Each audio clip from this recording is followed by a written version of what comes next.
Hey, Candace here. Welcome back to the Calm Living Blueprint. How did your week go practicing engagement? I'd love to hear about it, so I invite you to leave me a comment below this video. Alright, so in lesson 1 of part 2 of module 3, this lesson is called Are You Smelling the Roses? And again, you'll get the meaning of that as we get into it. We're still in Module 3, Be Here Now. So we're just building on what we know of engagement, going a little bit deeper into it, and building up your skills of engagement.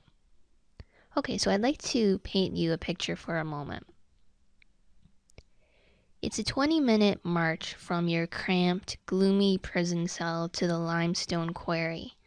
Once there, you will slave away with your pick and shovel under the searing sun, your hands blistered and bleeding, your body drenched with sweat and plastered with dust. How would you feel if you were on that march, knowing what lay in store for you? Remember in the warm-up module when we talked about Nelson Mandela? Well, in his autobiography, Long Walk to Freedom, Mandela described this march as a tonic. Yeah, that's right, a tonic. Can you imagine it? For 13 years in Robben Island prison, he did that march every single morning. And as he did so, he engaged fully in his experience. He noticed the birds flying gracefully through the sky, the cool caress of the wind blowing in from the sea, and the fresh smell of the eucalyptus blossoms. That's what he wrote in his autobiography.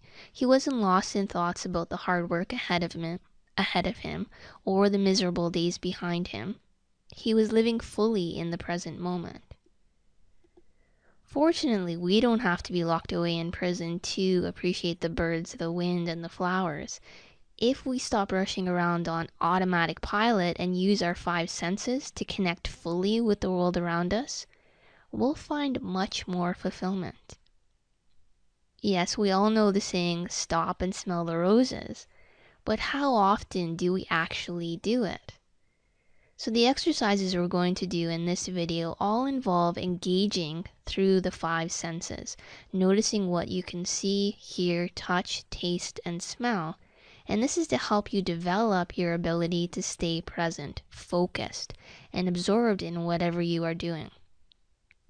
As we've said, this ability is essential if you want to do anything well, including being more social.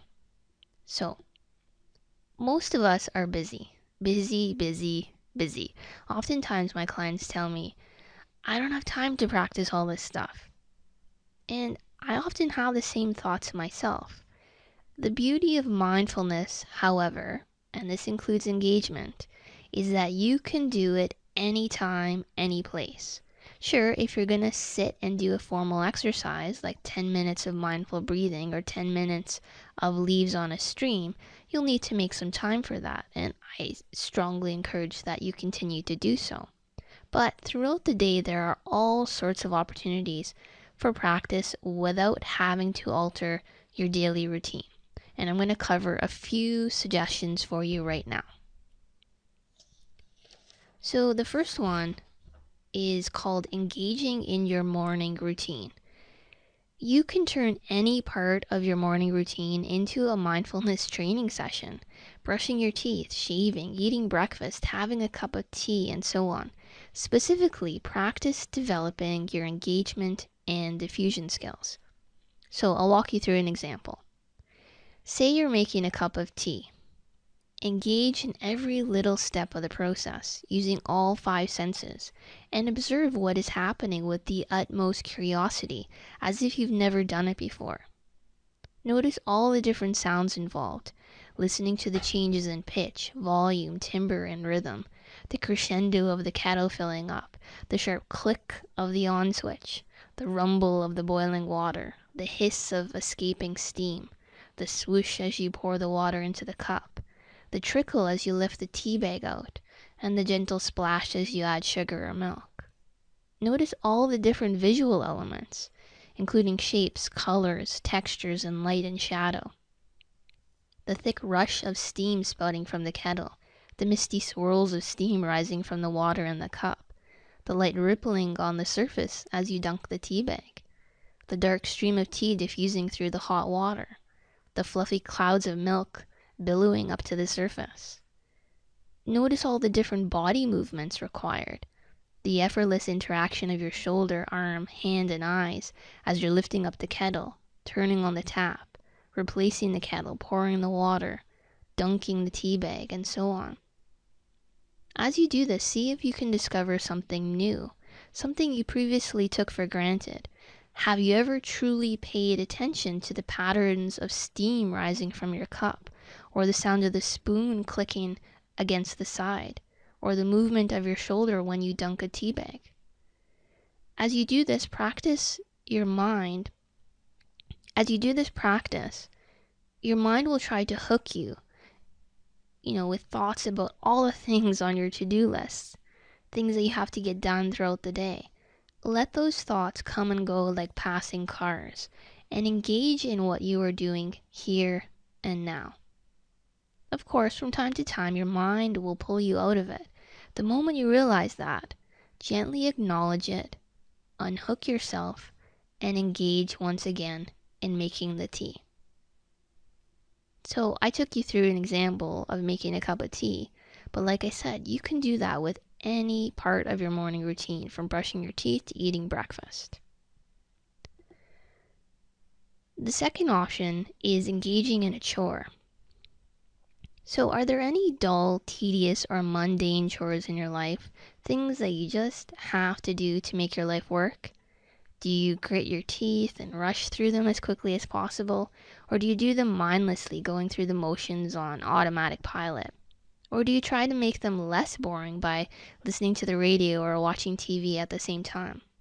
Common examples include ironing clothes, doing the laundry, loading the dishwasher, dusting, putting out the garbage, making lunch for the kids, vacuuming, sweeping the floor, scrubbing the bathtub, and on and on. Any of these chores provide valuable opportunities, though, to develop engagement and diffusion skills. And you would just walk through it the same way as I told you about walking through, making a cup of tea. A third option is engaging in a pleasurable activity. Each and every day we do many things that are potentially very pleasurable, but we fail to maximize the enjoyment and satisfaction of these experiences because we're not fully engaged. We take them for granted or do them on autopilot while thinking about what we have to do next.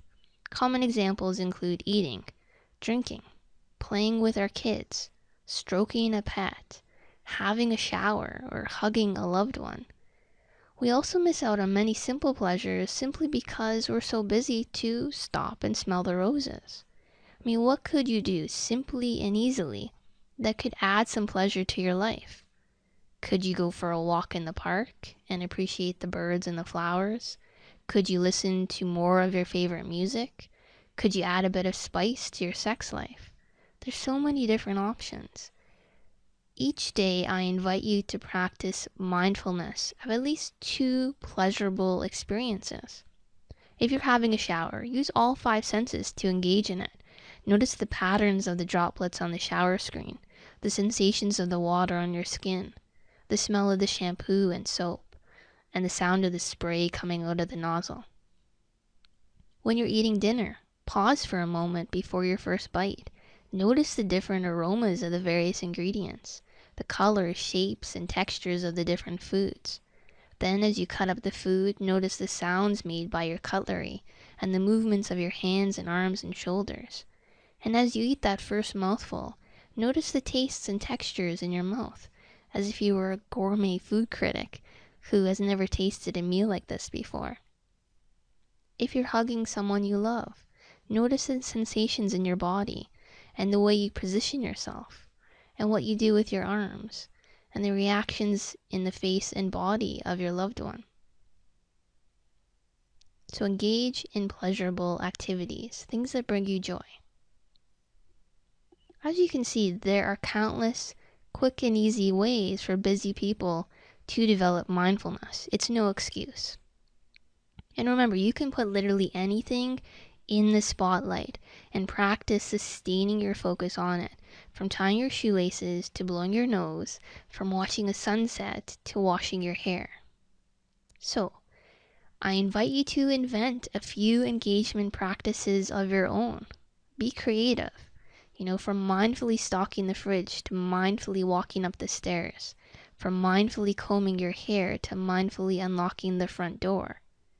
Remember, every mindful moment makes a difference. The more practice we do, the less we'll wander off into fusing with anxious thoughts and feelings. Alright, great work. In the next video, you're going to discover how to use mindfulness to help deal with feelings and sensations of social anxiety. So we've been dealing a lot with thoughts so far and how to fuse from those and engage in the present moment.